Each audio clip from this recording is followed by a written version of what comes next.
A Man's Man is so good. I, of course, like most others, saw it in one of the Gigux video, and I was like, man, that sounds interesting, and I wanted to give it a chance, and I was not disappointed. Bro, after reading this webtoon, I have never wanted to be a normal worker more. That's right, in this generation where everybody wants to make a living while basically doing nothing, I want to change my future career options to become a normal 9 to 5 worker whose only pleasure in life is to go out on a 5-minute smoke break every 2 hours. I want to be grinded down working at a big corpo, obviously, so I can later stand up against it, but I really just want to get sheerly dominated by a large multi-billion corpo who treats me like one of its many replaceable cogs in a machine.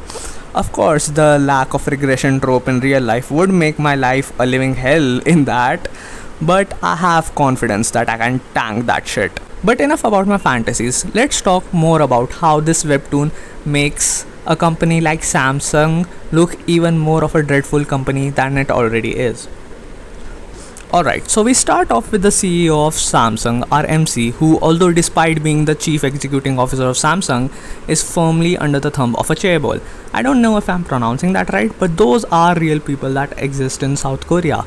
Like the kind of people Mr. Robot talks about, you know, the top 1% of the 1% who control everything and play God without permission. Well, in Korea, apparently these people are very well known and also very fantasized about.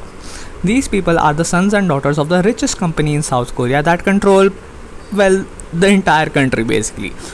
And as much as it sounds like anime, they are very much a group of actually very entitled people. You know, like the news about a girl turning the plane around cause she didn't get the right kind of peanuts in a fucking commercial flight. Like, bitch treated the whole country like it was her personal house, which if you are a chaebol, it is.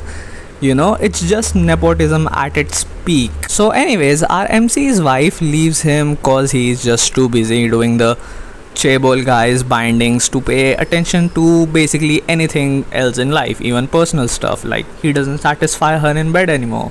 I don't know. He has done shady things for the chaebol guy. He's at the top right now, but he had to climb on top of a lot of bodies to get to that position, and after reaching the top, he just feels empty. So of course he wishes for a redo, and his wish gets granted by a bartender who sends him back to the time when he is appearing for the interview with Samsung. And this time, rather than climbing alone through the ranks, he wants to climb along with his team. In this cutthroat competition, he is a caring guy, you know, a man's man. And he is also capable enough to turn the tides against the system itself. You know, it's really just like the ultimate male fantasy in the most realistic way possible. It's so good seeing a guy just use mind tricks to dupe his higher officers so that he can change the toxic culture. Like, it's simple but so tense and thrilling at the same time. Like, I'm fucking pumped about this guy giving a PowerPoint presentation. I use AI to make PPTs for my college assignments, but after seeing this I was like, nah.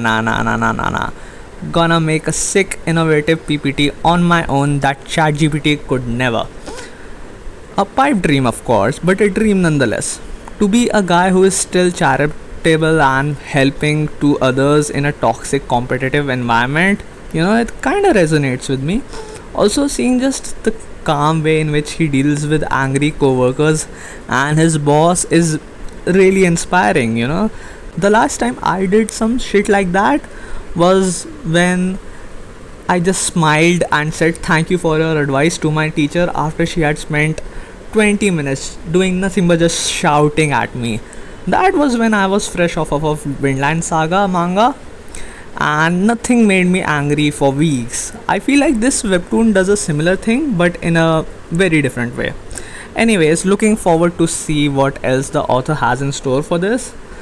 It feels like he's dropping a lot of foreshadowing for some very badass future plot points ahead, and they look very dope. Alright, it feels like it could very well turn into a much more thrilling high level company politics webtoon. So yeah, looking forward to that, and check it out if you haven't already.